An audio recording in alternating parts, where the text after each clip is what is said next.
if you had a language whose intent was to physically impact the world, like to have physical impact on things. It was a language of power, essentially. What would be different about the structure of that language? How would it be formed that might be different from like English or Spanish or French or something like that? Um, because the purpose of our language is to communicate, and the purpose of that language is to do stuff.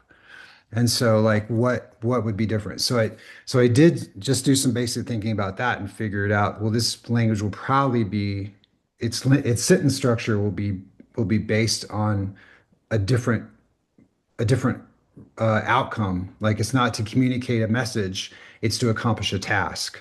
And so therefore it has this different structure. So I kind of just started there.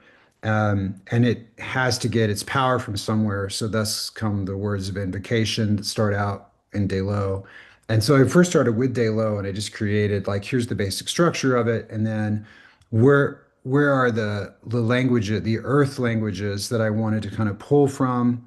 And so I drew some from Hebrew, some from Latin, some from Spanish, and some from Sanskrit and some other languages like that to kind of just give enough of a sense that it's familiar, but not like any one language you can point to, just so we could have a sense of what it, and I also wanted it to sound cool. So, so I threw that in there and gave it some rules as to like you would have in any language of how do you modify a verb or how do you add, how do you say also this or that too or these three or that kind of thing. So I have all that in there.